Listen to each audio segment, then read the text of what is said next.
I've been kind of tracking this conversation in AI for a while.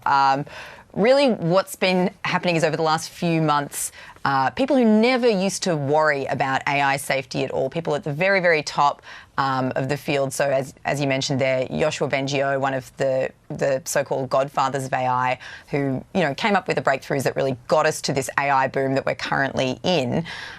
They've started to worry a lot about, doomsday scenarios, really, but essentially a world in which we have a more sophisticated AI that is not that we're not capable of controlling.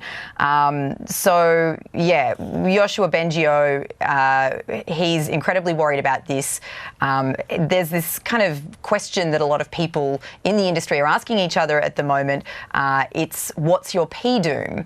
And it's kind of a facetious question. It's a little bit of a dark in-joke, but really it's also quite serious too, because what they're asking is, what probability do you give that AI ultimately kind of moves beyond, a sophisticated AI moves beyond human control? And he has a P-doom of 20, which seemed very high to me. So what, 20% or 20%? 20% chance. Yeah, a 20% chance, a 1 in 5 chance, which is why he's now essentially kind of switched sides and said that he's going to spend the rest of his life, after 40 years trying to advance this technology, really trying to slow things down at this point. So how is this different then than the concerns we've talked about before about misinformation and AI taking our jobs and whether criminals are going to use it?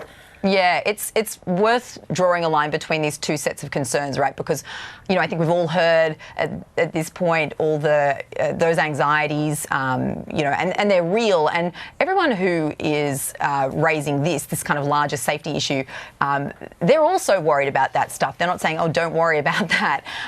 They're saying we also have a concern which is maybe a bit more serious, which is on a longer timeline, although not as long as you might think. What they're concerned about is that the way that we're training AI, which is using something called the reinforcement model, it's building in a kind of gap between what we want AI to do and what it ultimately does. So without going into too much technical detail, there is this gap, and it's often referred to as the alignment problem. That's what you call it in the machine learning world if you want to be taken seriously and not sound like you're, more seriously than, I don't know, the Terminator franchise. They call it the alignment problem, and that's not actually a controversial thing. That was what was interesting to me in investigating this. You ask ChatGPT, and it'll agree that there is an alignment problem.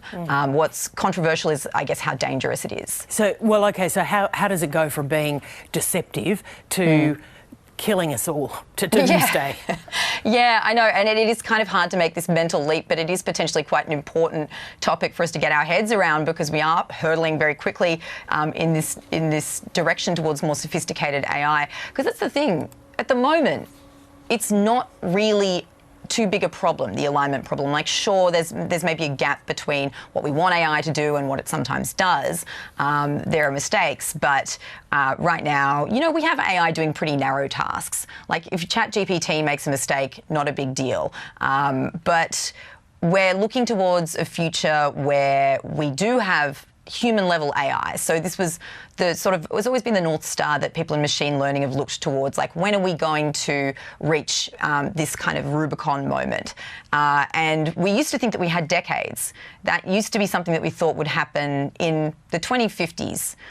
People had different timelines. But in the last few years, because of the breakthroughs that have taken place, we are now on a much shorter timeline. We've shaved decades off that timeline. And now, for example, Yoshua Bengio gives it a 50-50 chance that we will be at human-level AI within 10 years. So it's very close. Wow. And when we have that sort of more sophisticated, more autonomous AI that's doing more jobs at the same time rather than narrow tasks out in the world, that's when the risk comes in, when it's sort of integrated into multiple levels of society, banking and business and military and government and so on.